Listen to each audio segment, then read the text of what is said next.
Hey, it's 12 noon on Friday, which means it's time for our weekly real estate mastermind, State of Real Estate.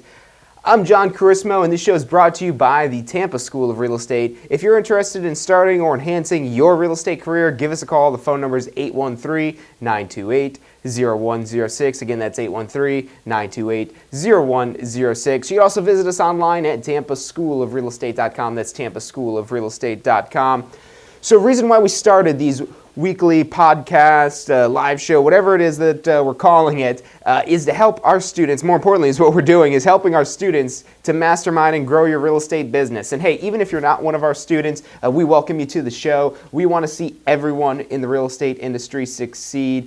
Success breeds more success. So that's what we're here to do today. And today's episode is an exciting one. It's really an essential one that you really need to master if you're going to be successful. If you want to even make it in real estate, you want to know how to do this, and that's called real estate prospecting. Now, maybe you're in sales before and you understand what prospecting is. Great, we're going to dive in deeper detail on this. I can't tell you how many times I listen to information that, just to give you a little bit of my backstory, I always have an audiobook on whenever I'm in the car because I'm trying to constantly reinforce. A lot of these things in there, sometimes it's even common sense stuff and stuff that I already know, but I'm trying to reinforce this in me every single day, and you should be doing the same. This is one of the great ways you could do that. Remember, you could access all of these State of Real Estate shows on demand on our YouTube channel, on our Success Center, on our Facebook. You can find all of these here. So thank everyone for tuning in today. Again, our topic we're talking about is real estate prospecting. Now, this is really an essential key element to getting started in the real estate business, and not just starting your real estate business, but building your real estate business as well. So what is prospecting? Before we dive into detail, we have to really define what this term of prospecting is. And so prospecting, this is basically going out. Now, let's put it this way. So we did a show a couple weeks back on real estate farming, and that's definitely a big thing that's a must that you want to do. But real estate farming is a much more long-term strategy because you're not going to get instant results from a farming or advertising or marketing strategy. You have to be doing that if you want to be successful in the long run to really build your real estate empire. But what is going to get you business today? What is going to get your phone ringing today? What is going to get you appointments today? What is going to get you contracts today? And that's real estate prospecting. So kind of, again, juxtapose the two together. We have marketing and prospecting. So what's our key difference between marketing and prospecting? Well, with marketing, you're trying to build your brand so that customers are going to come to you. So that's what you're doing in marketing, is building your brand so customers will come to you. Now, prospecting, on the other hand, we're not just trying to build our brand or anything like that, because again, that's not going to translate to anything today. Maybe you'll get lucky, but it's a long-term strategy. Prospecting, on the other hand, we're not waiting for them to come to us, we're going to them.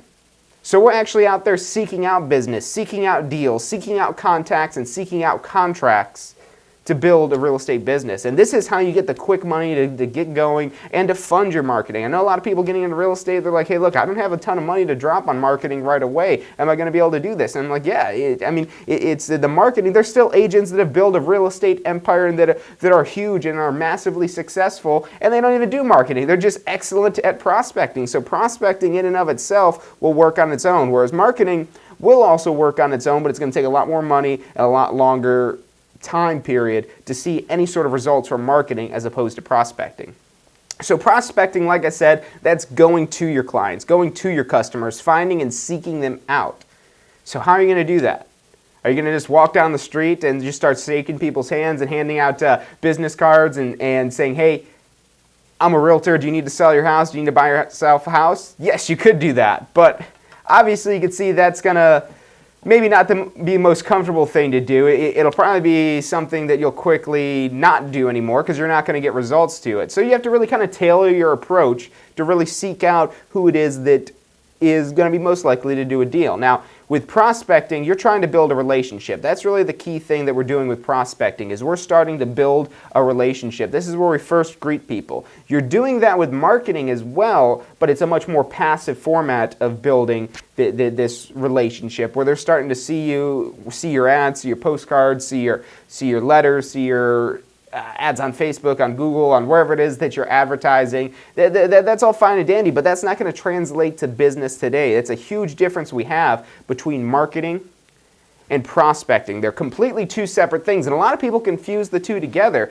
Yes, you maybe could categorize prospecting as a type of marketing, but I'm not going to do that. They're two completely separate things. You can maybe make some connections between the two, but ultimately the major difference is we're seeking out our clients as opposed to waiting for clients to come to us. Yeah, if you wait long enough, the clients will start coming to you, and you build a large enough business, you're going to have more clients coming to you than you know what to do with. But until you could get to that point where you have your phone ringing off the hook, you need to be prospecting.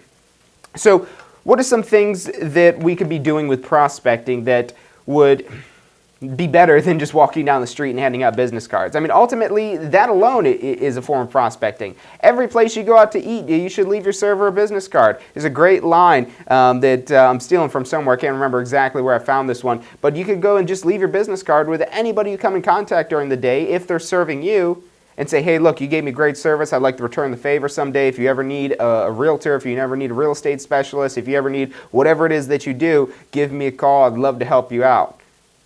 So that's one way you can kind of go about that, is just going around in your just general business. When you're going to Starbucks, when you're going to out to eat at places, whatever it may be. If you're at Home Depot and you have somebody there that's helping you out, or at any of these places, let them know what's going on. And there's ways you could do this. You can kind of mix in some of the marketing stuff with this as well. What you could do, I mean, get one of the realtor pins, get your name tag. If at the very least, I'll be honest with you, I'm not a name tag person. I don't like wearing name tags. I wouldn't personally wear a name tag.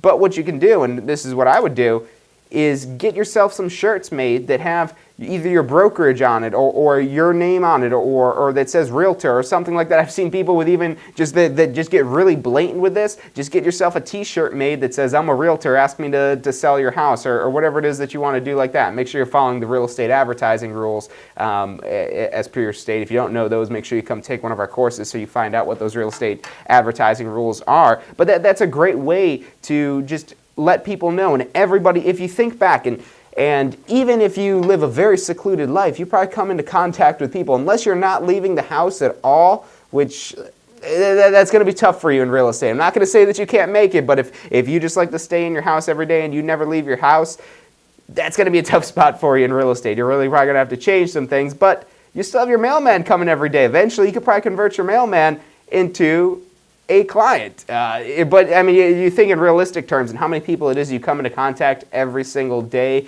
If you're transitioning into real estate and you already have a job somewhere, make sure every single one of your coworkers knows, and make sure that they do not forget that you have your real estate license and that you're ready and willing to help them.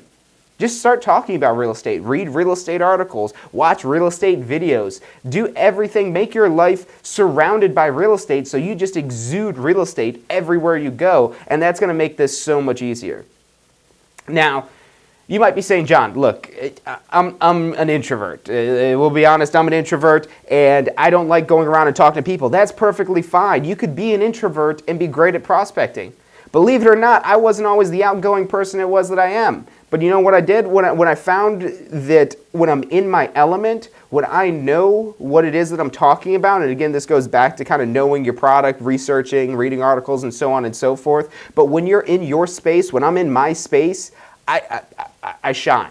And I guarantee any person, even the most introverted persons, and you've probably met the people before where they seem like a very shy, very quiet type of person, but then you start to get to know them and they start talking about something it is that they're passionate about, and you're like, whoa, what is this? Who is this person? And that's because it's your space. So get yourself comfortable with real estate, and you're going to be comfortable talking about real estate.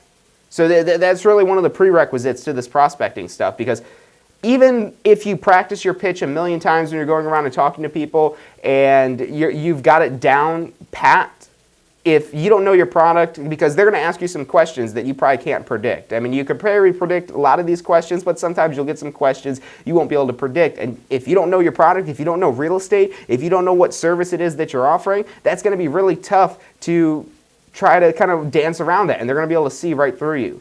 I'm all about being ethical and being transparent and providing the best service it is that you can. And in order to do that, you do definitely have to know your product. And when you do, you're going to shine. As long as you're putting forth the actions, you're going to really reap the rewards of that knowledge it is that you put in. The knowledge alone isn't going to do everything for you. It's not going to really do anything for you. The knowledge is great and you need that, but you need to also take action on the knowledge. And that's where prospecting comes into play. You're going around to whatever you see people, whenever you're talking with people, the real estate stuff will just start coming out of you. And when it does, I mean, you know about this stuff, so you'll feel comfortable with it. So don't get discouraged, even if you're an introverted person, that you might not be able to prospect. You can definitely prospect, but it's going to take some practice. It's going to take you getting comfortable in the space. And look, you can make choices. Every single day you're making choices. You're making decisions that shape the future of your life. And you could either make choices that cost you pennies or choices that cost you dollars. The choices that cost you pennies, these are the small little things where it's like, yeah, I don't really want to do that, but let me go ahead and do that.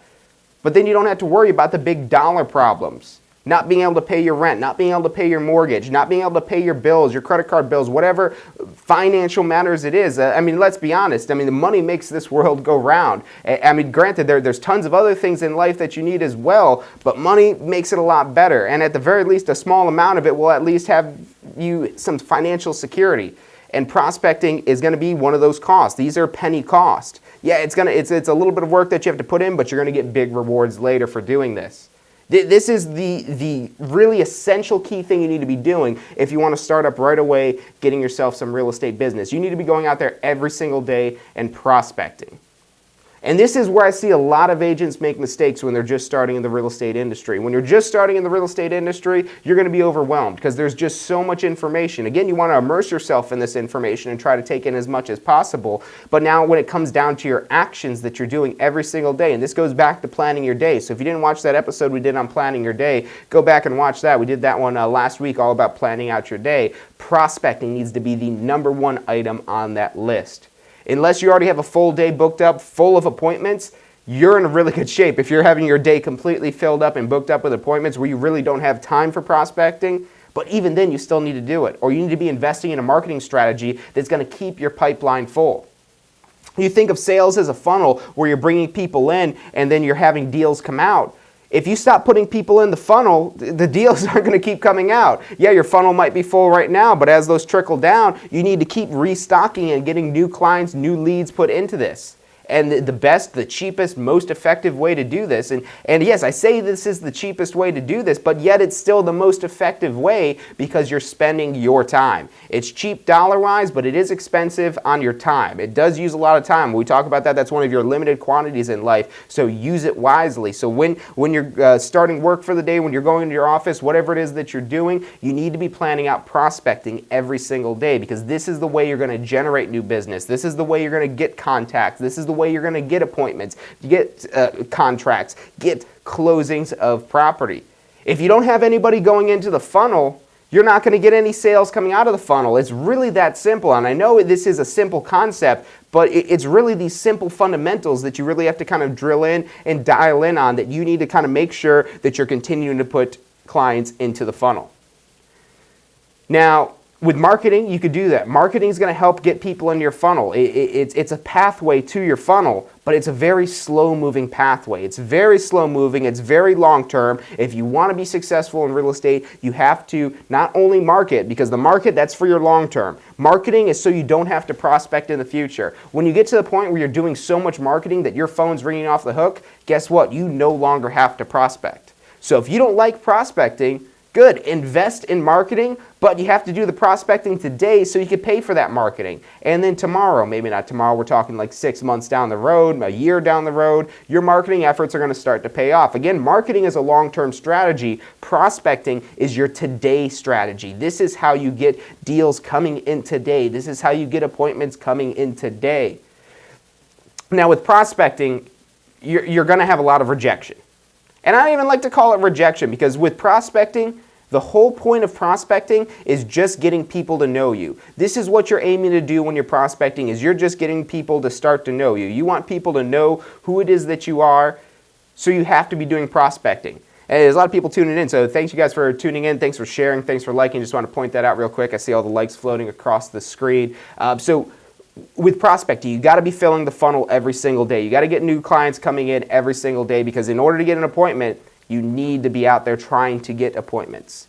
So when we come back after this next break, we're going to be talking about this kind of whole process of prospecting, what it's looked like. I've got a bunch of specifics lined up. We're going to talk to you about a bunch of different ways you could prospect. Like I said, you could just go walk down the street or pass out business cards everywhere, but those aren't really kind of curtailed niche type of strategies. Eventually you're going to get a deal off of that. You'll probably get a lot of deals off this if you do it enough, because that's a great strategy that alone will get you business and get your name out there. But the whole point of prospecting is for people to know who you are and potentially get a next appointment. It's going to be one of two things. You're either going to know who you are or you're going to get an appointment. One's significantly better than the other, but they're both wins. I don't care who you talk to, those are both wins. At the very least, they know who you are. Ideally, you could maybe get some contact info from them so you can stay in touch with them down the road, because real estate is a 5 to 7 year strategy. People sell their houses every 5 to 7 years. They're not selling their house every single day, every 5 to 7 years. So it's a long-term strategy on that end. So you're either going to get a long-term client or a client that's ready for business today.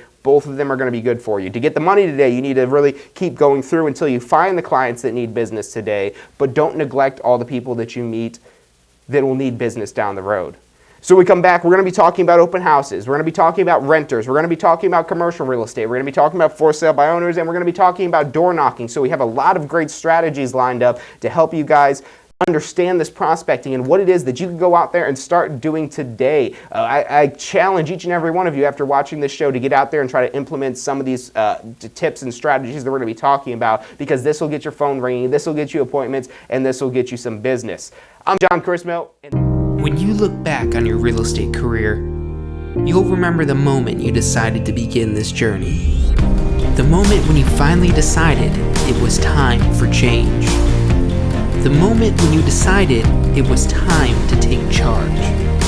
The moment that changed the direction of your life forever.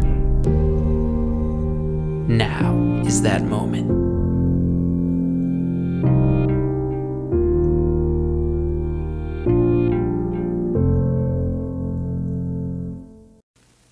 Hey, I'm John Chrismo, and I'm here to tell you today about Ask the Instructor. This is every Wednesday at 12 noon Eastern Time. I'm going to be live answering your questions, so tune in. You can get on Facebook, on facebook.com/Tampa School, youtube.com/Tampa School, or also on our Success Center, tampaschoolofrealestate.com/success. You'll find those links in the description for this video. Make sure you tune in every Wednesday at 12 noon Eastern Standard Time. I'm John Chrismo, and I look forward to answering your questions. After the show, be sure to visit tampaschoolofrealestate.com. Again, that's tampaschoolofrealestate.com, where you'll find all the information you need to start your career in real estate. Also, be sure to check out our Success Center, where you'll find helpful tips for building a successful real estate career. Hey, if you liked the show today, be sure to hit like and subscribe and post your comments. Thanks so much for watching.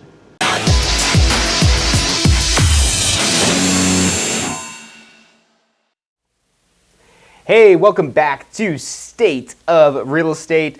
Every Friday, 12 noon Eastern Time, we come to you to mastermind and grow your real estate business.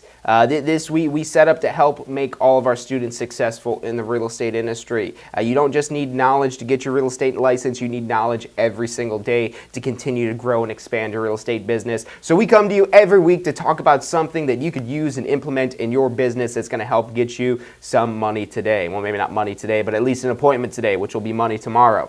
So we had a couple of comments come in. Matt Fisher, thanks for watching and sending us in a comment. So Matt's asking, let's see here, what tools should we have with us? Laptop, and so let's address that, because Matt put in a couple of questions. And again, thanks Matt for sending in those questions. This is how we really kind of touch into what you guys really need to know. So if you guys have a question as well, send it into the comments. I've got those loaded up on here, and we'll talk about those and how this will affect you and what you need to do to be effective in your prospecting. So what tools should you have? That's a great question. So the number one tool I would say to have, and this really isn't even really a tool, you could look at it as a tool, but it's a great attitude.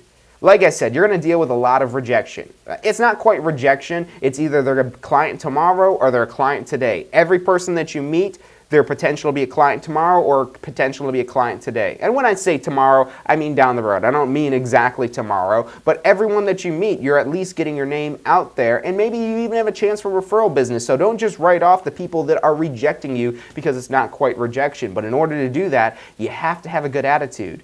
You have to, and a lot of this is about getting out there and practicing with this and really trying to get comfortable in this prospecting world, because when you can start to get comfortable in this, you'll really start to shine with this. But you have to have a good attitude. That's number one, have to have a good attitude. If you're not having a good attitude, you're going to get really discouraged when you don't get any clients. Because this isn't magic. Prospecting is by no means magic or anything that's going to start just going crazy where every person you talk to is going to need to buy a house or sell their house. That's absolutely not going to happen. But that's okay, because you'll talk to enough people and then somebody will want you to buy their house or help you buy their house or help you sell their house. So you talk to enough people, you're going to get that, you're going to find the gold. You keep digging, you're eventually going to find the gold. And all those... if you think of how diamonds are created, it's just all kinds of nasty crap that gets combined under pressure and it turns into a diamond.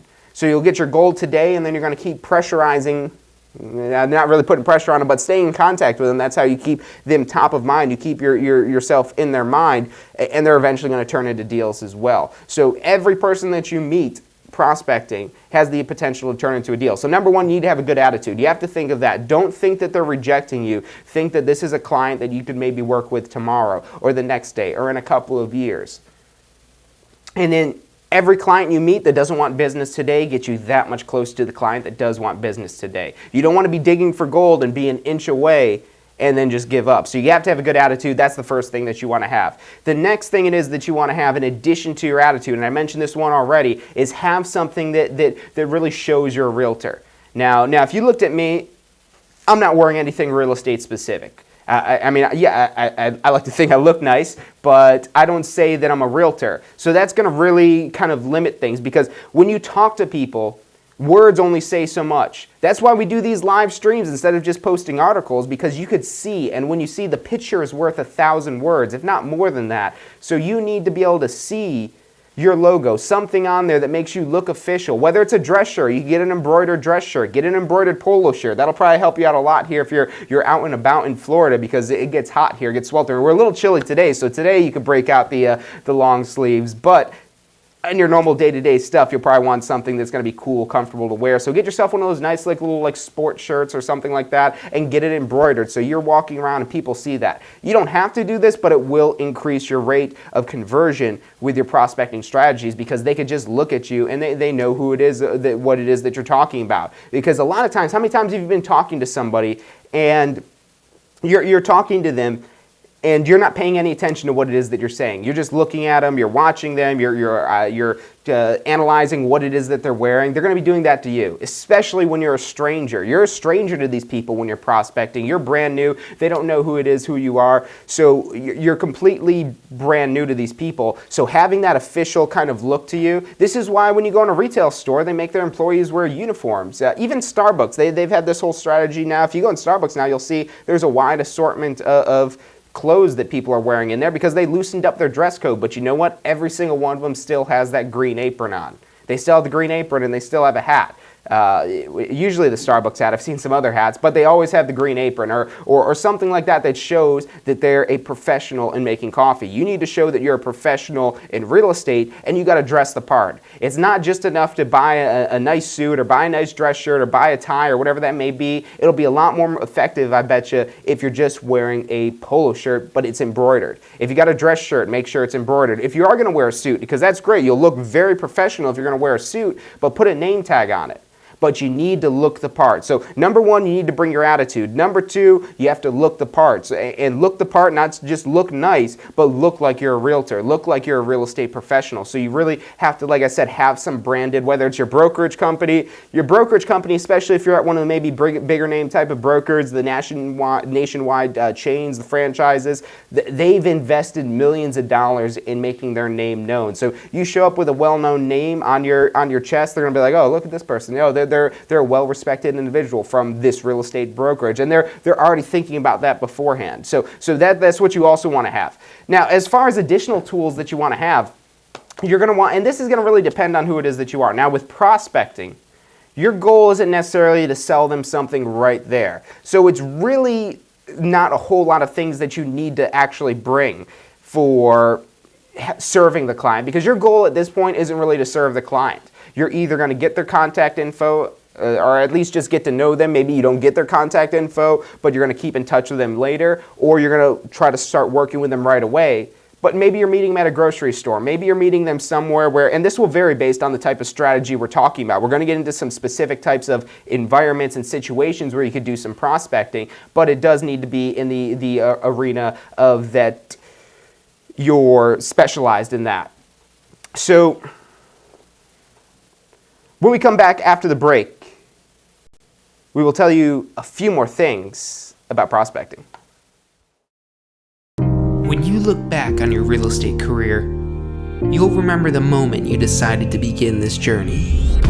The moment when you finally decided it was time for change. The moment when you decided it was time to take charge. The moment that changed the direction of your life forever. Now is that moment.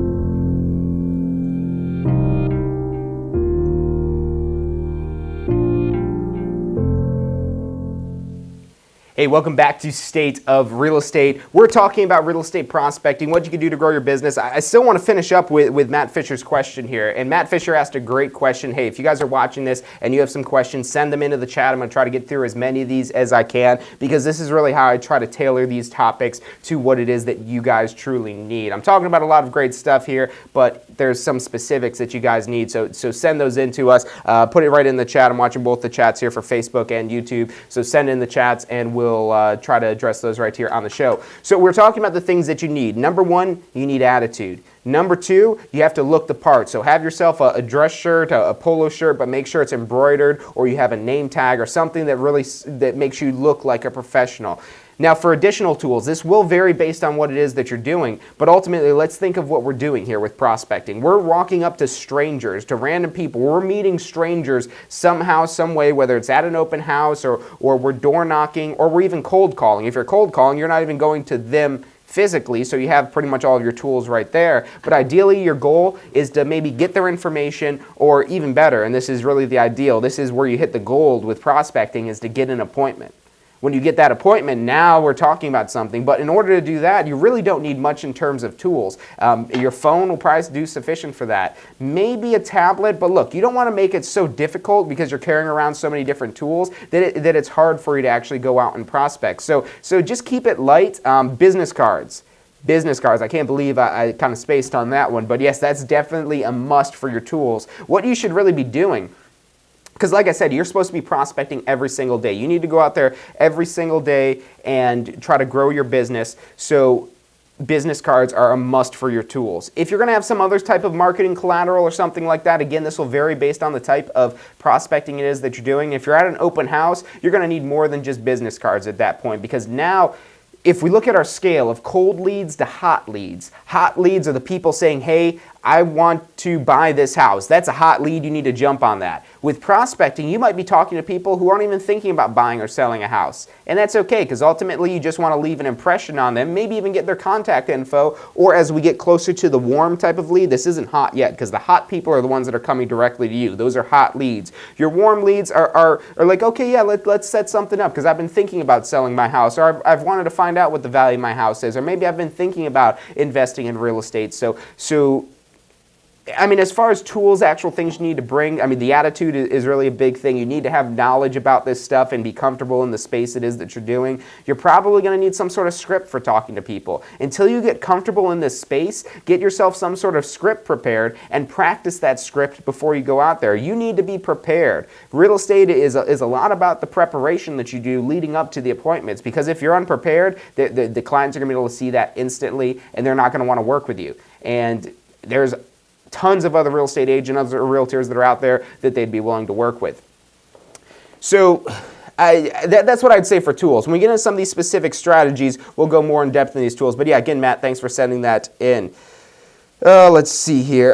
And yeah, I see another question from you, Matt. How much should you spend to get your name out there? Well, with prospecting, you're not really having to spend money to get your name out there. Marketing, and specifically, as you say, as a new agent, really, as a new agent, even if you have the money to spend, I would hold off. Now, there's going to be some essential things that you need for prospecting. You're going to have business cards. Business cards are an absolute must. The other thing that's an absolute must is, like I said, you want to look the part. So get yourself something, a shirt that's embroidered, whether it's through your brokerage. If you're going through your brokerage, they probably have got some good deals on what these shirts look like. Get yourself something so you're looking the part, so you're dressed for success, but not just any sort of success, real estate success. If you don't want to wear some sort of embroidered clothing, get yourself a name tag, and that's something that you need as well. But these are all just minimum cost. I mean, maybe $20, $30 for business cards. If you're going to really go with some fancy ones, maybe $50 or $100. Be careful though with the fancy business cards. The more you spend on these business cards, the less likely you're going to be able to give them out to people, because these are your prized possession, these cards. That shouldn't be the case with these. These cards, you should be giving them out everywhere, because that's a great way to get your name out there. Now, like I said, even if you have the money to invest in marketing and invest in farming, I wouldn't recommend doing that as a new agent, because I guarantee you're going to make some mistakes with that. And you might not be committed, or you might not be ready for the business that you've invested so much money to get. So as a new agent, I would really limit yourself on what it is that you're investing, whether it's in marketing or whatever it is that you're doing. Get yourself the business cards, get yourself the name tag. You're going to have to invest a lot of time. But the money, that's not stuff I would say to go out there to spend a ton of money to get your name out there, because it's going to take probably 10 to 20 times more money than you think it's going to cost to really get your name out there to the point where it translates into business where you get a return on investment. So try to limit your spending. Put in the sweat equity first, because that's going to help you understand and get to know better with this real estate environment. So I want to touch on a couple of these other questions here. Let's see, Ranjana, hope I'm saying that right, Ranjana. So Ranjana, let's see, I'm an owner, investor working towards my sales associate license. Recently, I learned during the course that I'll need to work under the owner, developer, or broker to keep my license. Busy schedule would not allow for traditional employment. Is there any way I can keep my license active once I pass the exam? Yes, definitely, absolutely. Your brokers, you're an independent contractor of the broker. So when you're working with a broker, they're not requiring you to be there at a certain time. Real estate is very much a you type of business, a very you type of industry. You set your hours, you set your schedule, but what you put in is what you're going to get out. Now, if you're an investor, I mean, you don't really need to be spending time going out there prospecting and whatnot. But if you're brand new, don't expect your broker to say, hey, you need to be here at the office at this time so you can get yourself some business, or you need to go out there and do an open house this weekend. Maybe they'll make these suggestions to you, but they're not requiring you to do anything. If you work with an owner developer, that's different, because you're typically salaried at an owner developer plus commission. Whereas with a broker, you're pretty much just on commission there. So it's really about what you put into this. So you could invest in marketing, and again, the marketing that's very long term. So, and especially when you're brand new starting off, hold off on that to get yourself into this, and just do the prospecting. If you can commit to prospecting every single day. And I don't even recommend taking days off from prospecting, because even on your day off on the weekend, and really the weekends are the prime time with real estate. That's where people are out looking at houses and so on and so forth. But whatever day it is that you're taking to maybe not actively work on your business, which I'm sure you'll have some days like that, even if you do want to work every single day, you still want to be thinking about your business. You still want to be out there talking about your business. You could be at the grocery store and just walk into people, and I mean, you get into this prospecting zone, and you're eventually just going to have people that are just get kind of caught up and get drawn in to what it is that you're saying. When you're a positive, upbeat individual, that's going to really help you out. So let's get into some specifics here about what you could do to build some farming. Now, the biggest thing I want to talk about is open houses. Open houses, open houses, open houses, open houses, open houses you should be doing every week as a new agent until you have your pipeline full of clients. Your pipeline is what drops into your funnel. You can imagine this pipeline building up, dropping into your funnel, and your funnel is what spits them out. You got to keep that pipeline full. And now, what do we do to kind of do? So let's jump into the open house. Let's talk specifically about that. So let's say that you're holding an open house tomorrow, which if you don't have an open house scheduled already, get out there at least for this weekend. You want to try to plan these ahead of time. We had a whole open house live stream, so if you haven't seen that, go back and watch that. But the open houses are a huge way to start because now this is very warm type of prospecting as opposed to the cold prospecting. Walking to people at the grocery store, that's very cold. Yes, they do probably live in a house or live in a condo or something that maybe will need to be bought and sold at some point in the future, but that's very cold. You still want to be doing that because this helps kind of get you in your rhythm, but open houses are a huge thing for prospecting because now you have people walking into your open house. And yes, they may not buy that house that you're holding open, but you're going to potentially get future business off of this. You're going to get new clients off of this, so you need to be doing open houses every single weekend. Now, as far as for tools, going back to the tools question, for what you would need if you're doing an open house. If you're doing an open house, you need to bring a lot more tools than just your attitude and your professional attire that shows that you're a realtor or a real estate professional and your business cards and maybe your phone or something. But at an open house now, you're going to want maybe flyers about the open house because what your chance when people walk into the open house is to wow them, not with the house, but with you. You want to wow them with yourself. So when they say, well, wow, this person really knows this house, this house isn't for me, but I'd like to have this person show me some other houses because they're really on point. They know their stuff. They know about real estate. They know about housing and so on and so forth. So you want to be prepared in every way you can. Get yourself some folders. You could get folders made up, or maybe your broker has some folders. Get something where you could put some information in and you're handing that out to every single client because you want to be in control of the situation here. If you allow them to be up in control, guess what they're going to do if they're in control? They're not going to want to talk to you. They're not going to want to give you their information. Some people will, but that's people's basic instincts and basic nature is to avoid strangers. I mean, how often were you told growing up, don't talk to strangers or don't cause a ruckus or anything like that? And it was meant to kind of keep you introverted. And that's why we have so many people that are introverted today, but it's a learned habit for the most part with that. So what you need to do really is, like I said, focus on delivering an exceptional experience to your clients when they're in there taking a look at this open house. You want them in there and you want to be like, okay, wow, this person really knows what they're doing. Let's see if they could maybe show us some other properties. And they might not even think you could show them properties. A lot of people don't understand the real estate world like you do. So that's the key thing. And never assume that somebody knows something. Because even if they say they know what you're talking about, they probably don't know what they're talking about. Then they're saying they know what you're talking about just so they don't appear to be dumb or like they're uninformed or that they don't know what they're talking about. So be prepared and give people information. Educate them. I'm a big proponent of education, not only educating myself, but educating others. That's a big part of why I enjoy doing these shows every Friday at 12 noon Eastern time, is because it gives me a chance to go out there and talk about this and educate people. And by educating people, it helps me understand stuff better. So you want to educate them on the process, educate them on the home buying process. And in order to do this, you really need to kind of get to know them a little bit. In order to go from a contact to a contract, what's our difference? We have contact and contract. The only difference is one letter. What's that letter? It's an R. And what does the R stand for? To go from a contact to a contract. In order to go from a contact to a contract, you need the R, and the R stands for a relationship. You're not going to get contracts without relationships with your contacts.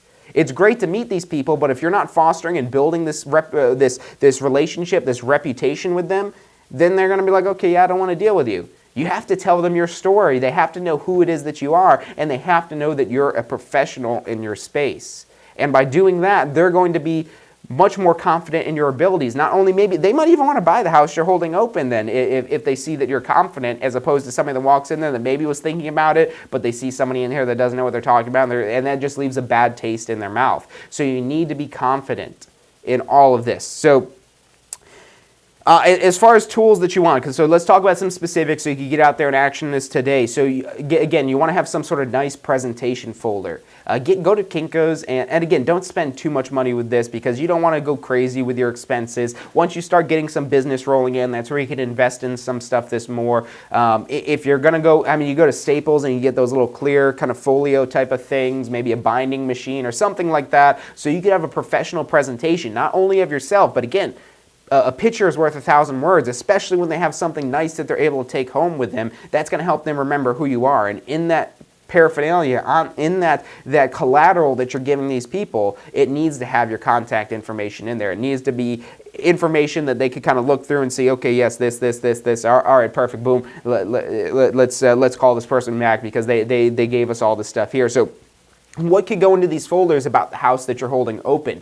You want to put a flyer there about the property, and not just the basic MLS sheet, because let's be honest, the MLS sheet is way too overwhelming for your average client. It's got way too information. You put it in there, but don't put it as the first page, because if they see that in there, they're going to look at that and they're like, oh, well, I don't understand any of this stuff. Let's just set that book aside. Because people will have an aversion to that because they don't understand it. So you want to build up in the complexity of the documents that you're putting in there, but start yourself off with a nice cover page. Maybe put in there a letter that's personalized, a personalized type of letter that says, hey, my name's John Carissimo, and I've been in real estate for this long, and I've done this many transactions, and if you've been in real estate for 6 months and you haven't done any transactions, don't put that in your letter. Put it in there that make it more about the client. And that's ultimately, I don't care how great you are, it ultimately depends on what's in it for me, what's in it for the client. So put in there how you're dedicated to serving your clients and what it is that makes you different from every other realtor that's out there in the world. So have that in there. That's what I'd recommend really for your first page in this kind of portfolio. So they see this, they have this personalized letter from you. If you're doing a folder, have that on one side so you can have the property information on another side, but definitely have that in there because that'll really leave a great lasting impression on these people. You want to have in there the flyer, of course, like I said, with the more details, because you do want the details in there. You just don't want to hit them with the details right away because they'll get overwhelmed and they won't even want to look at your booklet that you made up for them. Put a map in there, and maybe even put in, and the seller may not like something like this, but maybe even some additional properties. And how is this good for the seller? Because you have to really kind of convince the seller on why this is a good thing rather than just putting it in there and they find out, well, why are you advertising all these other properties? You're supposed to be holding my property open, rah, rah, rah, rah, rah. They won't be happy with that. So you want to put these other properties in there so they don't need to go look at these other properties. They have them right there. That's handling objections. Much further down the sales process, if they do by chance want to buy this property, they have this in here where they can look at it and they compare this property to the other properties so they can kind of get closer to that actual buying goal. So they want to get closer to that end goal of actually purchasing the property, but in order to do that, the competition's out there. You could present the competition, or your competition could present the competition and the other properties that are available for sale. And so this will be beneficial to the seller because for the seller of the property, this is going to help them out because these buyers will, if they are interested in really buying this open house, they'll be able to see these other properties that are for sale and make a more educated decision on whether or not it is they like the property. And then it's going to help you out as well because if they don't like the property, then you have these other properties that are in here, and this is where you tell them and you make sure you emphasize this, and maybe this you put in your little cover letter or whatever it is that you're putting in there, that yeah, I have access to almost every single property for sale in the Tampa Bay area, and if I don't have access right now at this very moment, I could get you access and I could get you into these properties, and I'm going to do everything I can to make sure that you're served to my best potential. And so you want to go through all that. And again, try to get their contact information because they might not be buying today. They might just be a nosy neighbor coming into this open house, but they could be wanting to sell their house in the future. And you want to stay in contact with them. You want to foster that relationship so your contact will turn into a contract. Remember, add that R, the relationship in there, and that's how you get closer to a contract. So that's the open house. Yeah, you're going to have to spend some money kind of marketing the open house. Let's see. Okay, Matt Fisher, thanks for sending all these questions because this does help tailor our stream here. And if you guys are watching this and you're thinking about something, send it in. It can help you out. So Matt Fisher is asking, if I'm holding an open house for another agent, while doing so, I get a couple who sign a contract and write a check for the escrow account, who gets the 3%? So you have to talk to the agent about this if it's their house they're holding open because they might try to kind of infringe. Technically, so we'll talk about the theoretical side of this, you're entitled to that. So if you're holding a house that's open and somebody comes in wanting to buy the house, in theory, that should be your side of the commission in that case. But That's not always the case. That's how, in theory, it should work, but that agent might be, for lack of a better term, a little greedy and want to kind of not only get their 3%, their half of the commission, whatever the half of the commission equates out to be, but they might want to infringe on your half of the commission as well. And you know what I say to that? If you're getting started and this is a great opportunity, that agent is probably charging you money because they might be experienced in real estate and they know that they could do something like that, so they might know what they're talking about, and that might be a good person to have around. And I would say, you know what, it might be worth giving up part of the commission for that. But you should still be entitled to something with this. You shouldn't be giving up your whole amount of money to somebody for holding an open house. There's got to be some benefit in it for you other than just trying to get clients for the other houses. Now, selling an open house that you're holding open, it's very rare. So again, you got to have that great attitude so you don't get discouraged when you don't actually end up getting any properties sold because of your open house, which you're probably not going to sell any properties via open house. If you do, it's like hitting the lottery. But what you're getting is you're getting contacts that you could later turn into contracts with other properties. They might buy the property you're holding open. Chances are slim on that, but it could still happen. It does happen, I'm sure, every day with as big as the world is and how often open houses are held. But don't count on that. Don't get yourself discouraged with that because that's hitting the lotto. And you don't want to get discouraged for not hitting the lotto every single day that you're doing an open house. So focus more so on the contacts that are coming into the open house. Get their contact information, deliver a great presentation, and use that to help build your real estate business. So I think that's about everything I have on the open houses. Now, when we come back after the break, we're going to talk about some more farming strategies. We're going to talk about what you could do with renters, what you could do on the commercial side of things, what you could do on for sale by owner types of environments, and also door knocking. That's a big way that a lot of people know about that already for prospecting. But stick with us. This is State of Real Estate. I'm John Chrismo, and we'll be back after this short break. Is your real estate license expiring soon? In the state of Florida, all real estate licenses expire on either March 31st or September 30th. If this is your first license renewal, you must complete the Florida Real Estate Commission required post-licensing course. This course must be completed by the expiration date on your license. There is no grace period, and failure to complete this education requirement will result in your real estate license becoming null and void. And if your license becomes null and void, it cannot be renewed, and you must re-qualify for licensure all over again. Now, the good news is this course can actually help jumpstart your real estate business. You'll learn about many useful real-world topics such as listing presentations, effective farming, converting for sale by owners to listings, social media, and much more. We're so confident we have the most comprehensive post-licensing course in Florida. We back all of our students with our exclusive 1-year retake guarantee. Our class sizes are limited and tend to fill up quickly, so reserve your seat today with a $49 deposit that will apply towards your course tuition. Registration is easy and just takes a few minutes on our website, tampaschoolofrealestate.com. You can also stop by our administration building or give us a call at 813-928-0106. Our advisors are standing by to answer any questions you have about renewing your Florida real estate license and accelerating your real estate business.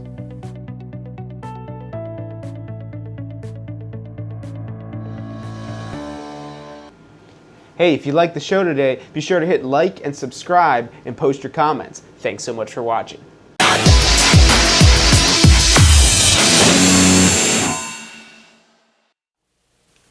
Hey, welcome back to State of Real Estate. We've got about 10 minutes left or so for today's episode, so I want to go ahead and try to get through these last couple types of prospecting strategies. This has been a fun show. I've been enjoying telling you guys about all the stuff about prospecting, and it's really an essential key element to building and really just even starting as well as building your real estate business. This is a cheap, effective way to get yourself business, not only today, but tomorrow as well. It does take your time, so it's cheap money, but it is expensive on your time, but it's going to be time well spent. I mean, if you want to make money in anything, and I'm a big proponent of the 4-Hour Work Week. I love that book. I remember when it came out, I must have read it like 12 times, but you're not going to work 4 hours a week and become a millionaire. You're not going to work 4 hours a week and even get $100,000 for the most part. You might be able to get to that some point with the automation and so on and so forth, but then you're kind of like setting your business up for failure. So expect to have to put some work in. You are going to have to put some work in,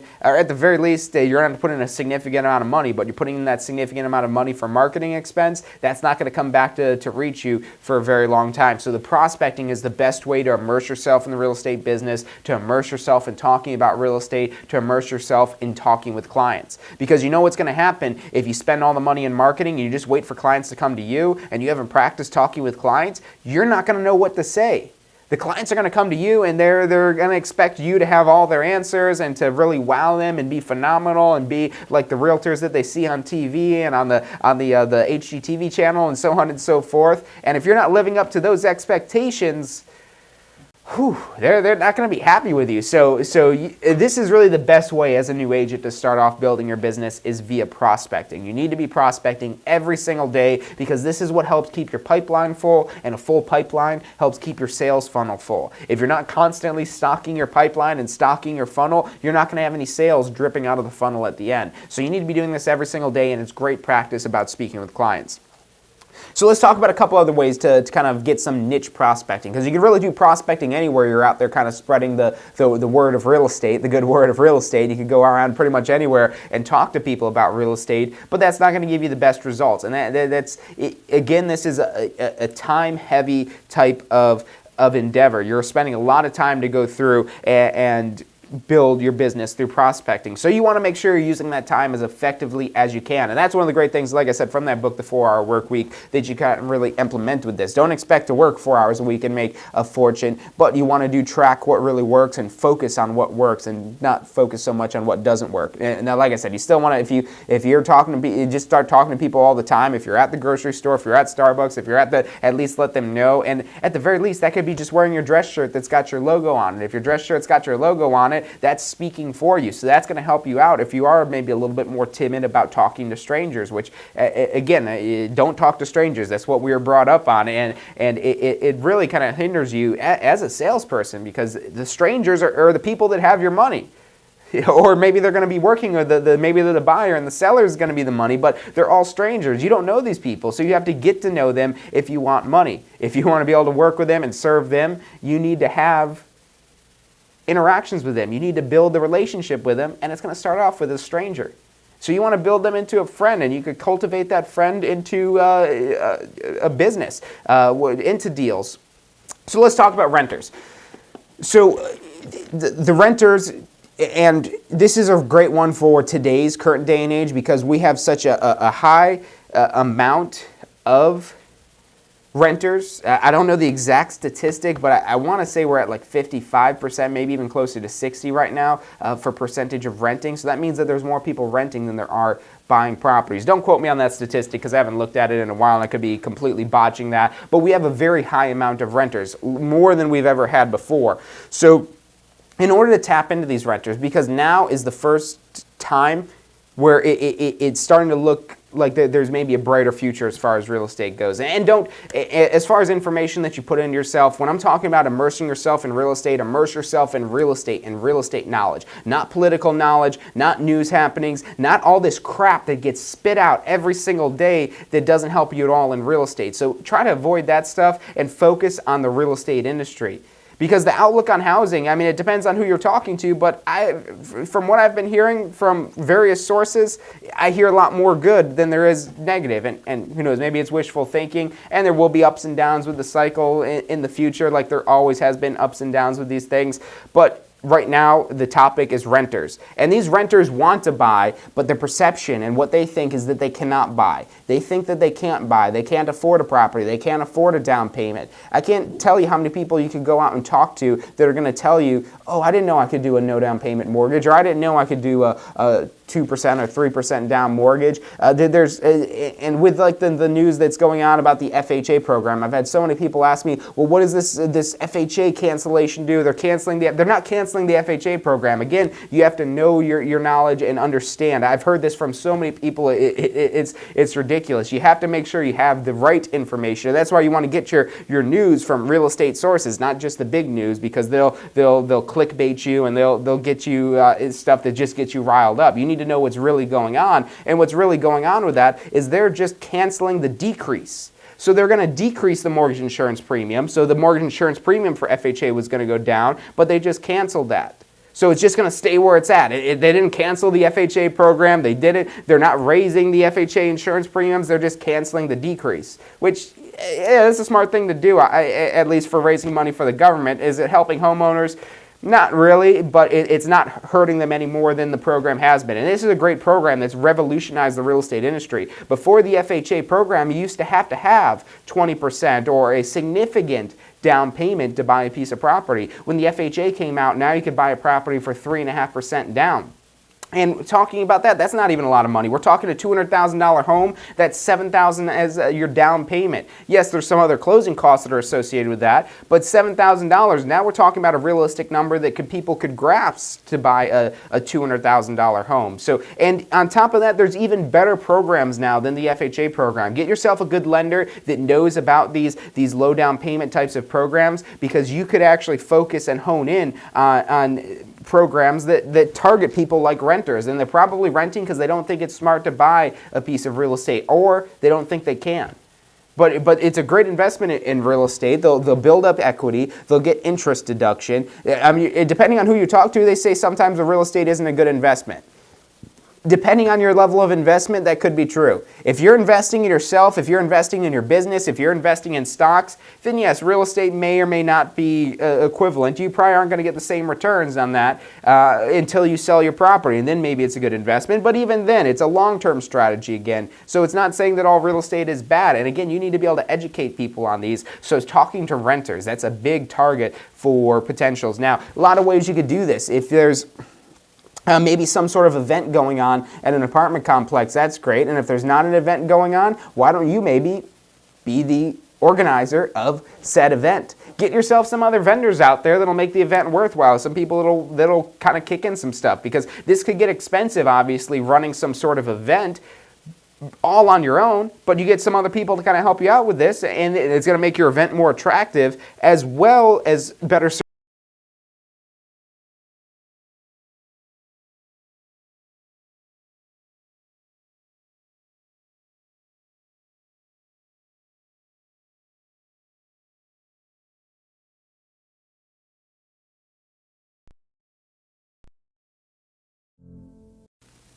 Hey, I'm John Chrismo, and I'm here to tell you today about Ask the Instructor. This is every Wednesday at 12 noon Eastern Time. I'm going to be live answering your questions, so tune in. You can get on Facebook, on facebook.com/Tampa School, youtube.com/Tampa School, or also on our Success Center, tampaschoolofrealestate.com/success. You'll find those links in the description for this video. Make sure you tune in every Wednesday at 12 noon Eastern Standard Time. I'm John Chrismo, and I look forward to answering your questions after the show. Hey, welcome back to State of Real Estate. We're having some technical difficulties, apparently. They're telling me that there's something going on with the connection. I don't know, but before I lose my train of thought, yes, dealing with renters, we're talking about organizing some sort of event that's going to help grow your real estate business. So when you're organizing this event, you want to get some other vendors in there. Get yourself a mortgage loan originator, because the real estate is just one side of this. Unless they're buying cash, they're not going to have the actual financing side of this. And you also need to put in some other vendors that maybe don't deal specifically with real estate. Maybe you get Frontier or Spectrum or whatever it is that they're calling themselves these days out there, because they love to set up their little tents and talk to people about the good word of Frontier, just say. But you want to have somebody out there that could help you build your real estate business as well. And those are great vendors that love to kind of get out there. Maybe a wireless provider, you see them a lot. They like to do these types of events. A lot of this, again, get yourself out there and get yourself known among others, because that'll help kind of grow this even further. Question comes in from Vince. Vince, thanks for sending in your question here. Let's see. When starting, it just feels overwhelming with information. Any suggestion to make a move to just jump in?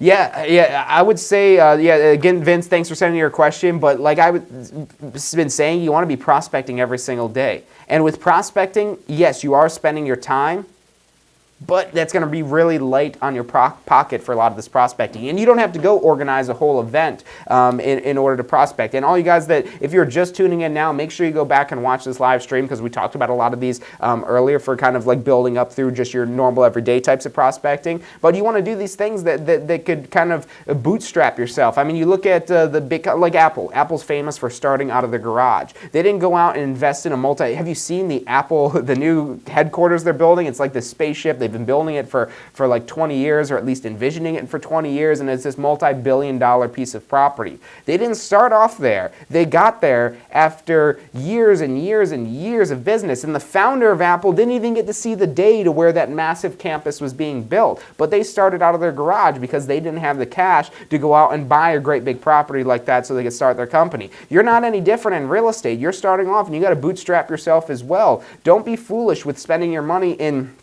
avenues that you're not ready for. And that's why I like to say, hold off on spending on the marketing and just get out there every single day and do some prospecting. Get out there, do some prospecting, and get yourself known with people. And that's really the best way to do it. And yes, this will take some time as well, but it's really about three things: your attitude, your approach, and your action.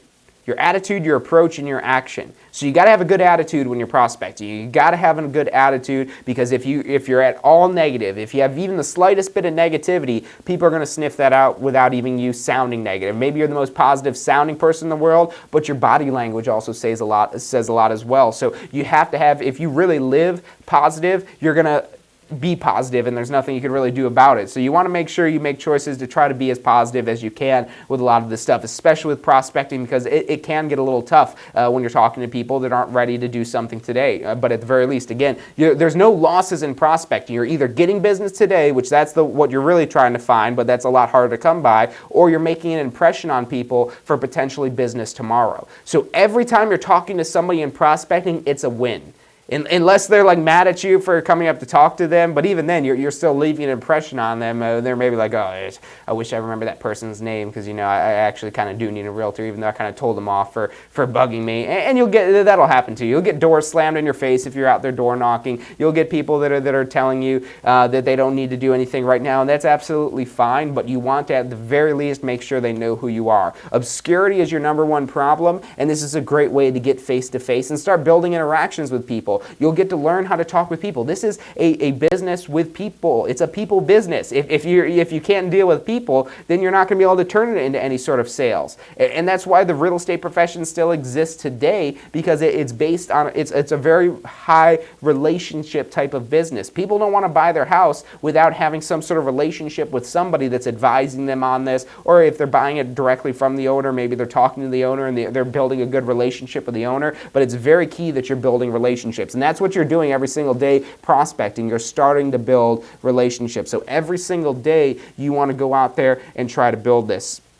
So start with prospecting. Let's talk about the for sale by owner. The for sale by owner, this is a great way to start prospecting. And with this, you could even do cold calling. Now with cold calling, make sure you're not violating any telemarketing laws. If you took the course, you learned about those. If not, take your pre-licensing course with us. You'll learn all about telemarketing laws and to make sure you stay on the legal side of this. But cold calling is a great way to get business, especially when we have our hot days out here in Florida. You don't need to be actually out there knocking on doors and whatnot. You can do it over the phone. Now, doing it over the phone, it is easier to just dial numbers than actually physically go to the person.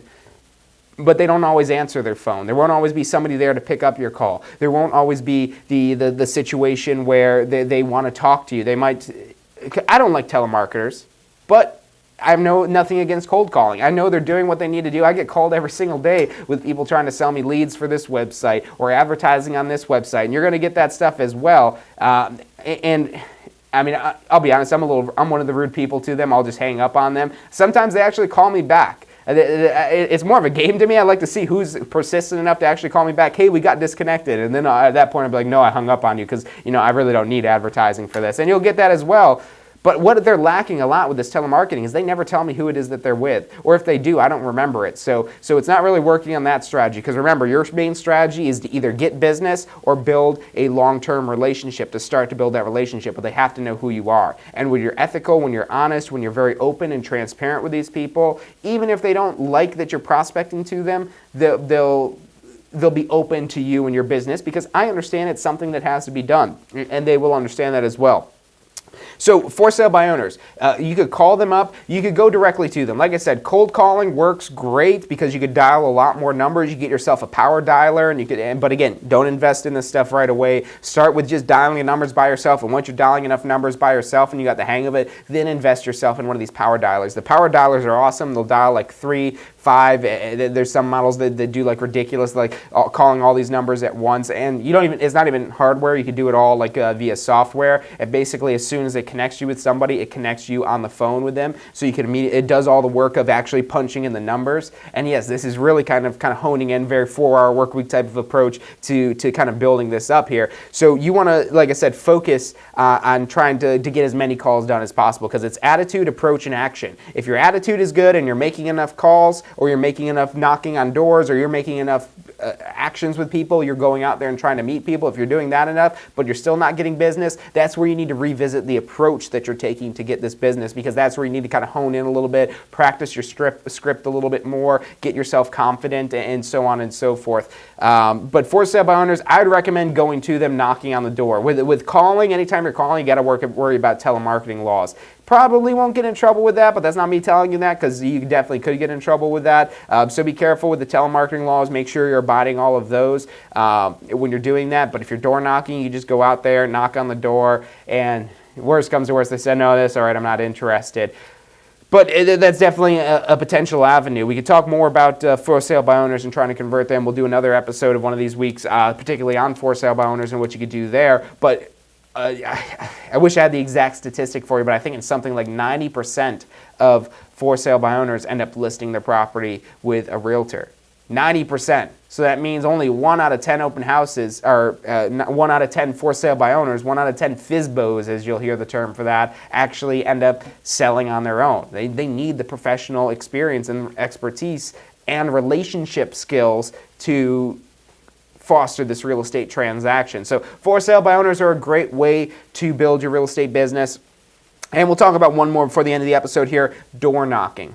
So door knocking is another great way, and you could be door knocking with for sale by owners, or you could just pick a neighborhood and just go in there and just start knocking on doors. Hey, I'm John Carissimo. I'm the local professional in real estate in the area. Make sure you're wearing your shirt, because I know you're saying that, but they're opening their door and they're trying to judge you. Is this somebody that's safe? We live in a world today where maybe you're opening a door and the person standing on the other side of the door isn't a safe person. And that's one of the things they're going to be maybe assessing about you. But when you're coming there looking prepared with your name tag, with your embroidered shirt, whatever it is, they're like, okay, this person's some sort of professional. They'll still be skeptical about you. Don't get me wrong. You're still a stranger to them. But hey, I'm John Carissimo. I'm the local real estate professional in your area. I'm actually coming through the neighborhood today because we've been going through and talking to homeowners about the value of their homes, because I don't know if you've noticed, but the real estate market has drastically changed. And notice how I'm saying these things, and this will apply in any environment, whether it's a bad market or a good market. The real estate market has drastically changed.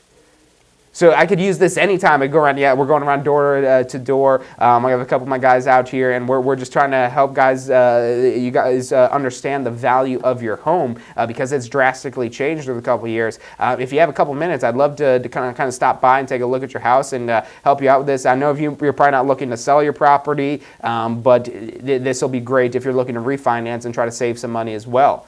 So now you're kind of setting it up, and you're answering some of these questions that they might have or objections that they have beforehand, and you want to have the spiel practice out. You want to go in there and practice your script over and over again, so you're coming out and you're doing this, and it's very natural. And a lot of times you'll get people that'll just say, oh, I'm kind of curious what the value is, or they might say, because Zillow's kind of a big thing now, they'll say, oh, I checked on Zillow. I was like, well, sir, if Zillow was right, then I wouldn't have a job.